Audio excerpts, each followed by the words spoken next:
Good evening. Lac La Biche RCMP have charged a man for stealing mail. 62-year-old Brian Sopel was arrested and charged on January 29th with theft of mail and possession of articles stolen from the mail. RCMP say he was a self-contractor to Canada Post, delivering mail from the Canada Post plant in Edmonton to a number of rural post offices in northern Alberta. RCMP executed a search warrant at his home and found and seized a large number of items, including 21 new cell phones, laptops, a tablet, military veteran paraphernalia, clothing, other consumer goods, and storage containers owned by Canada Post. Sopel will appear in Lac La Biche Provincial Court on March 3rd. Staff and children at Cold Lake Elementary School were all smiles on Friday after some good news from the Alberta government. Fraser Snowden has more.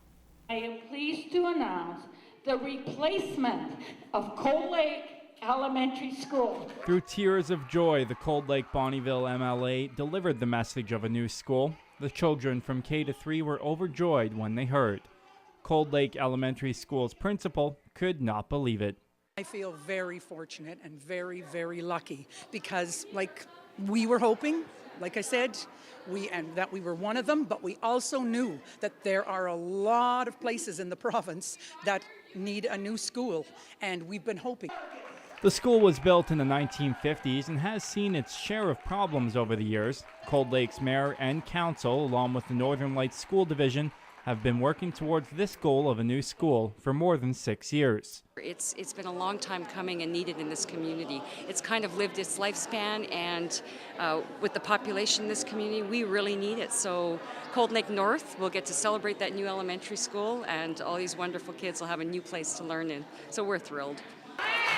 MLA Genialescu says there were many reasons why Cold Lake Elementary was chosen for a rebuild. It was already overcapacitated, so they ended up moving the grade 4s over to Nelson Heights. It's busting at the seams. There isn't any more room for it to grow. We have portables across the parking lot. Children have to cross the parking lot to come into the school to use the bathroom. That's not safe. Officials hope to have it complete by 2016. In Cold Lake, Fraser Snowden, Newcap News.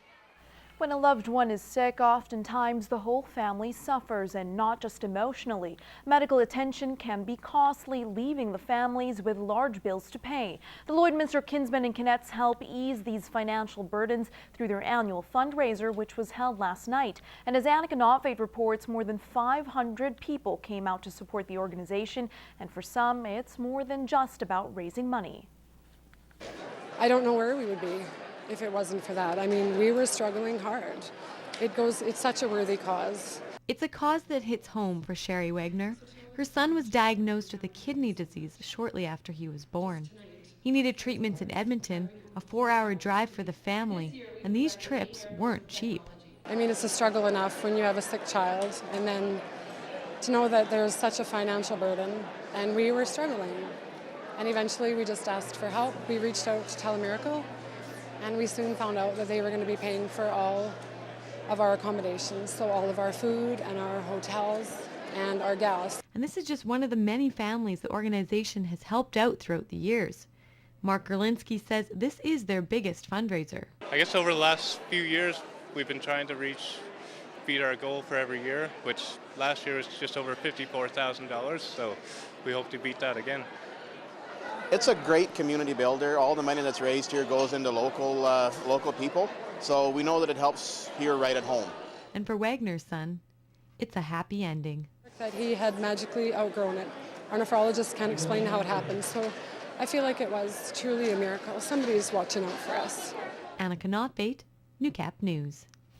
All the proceeds from last night went towards Telemiracle, a foundation that looks after getting medical funds to people that need it across Saskatchewan. Now, the 38th annual event is coming up on March 1st and 2nd in Regina.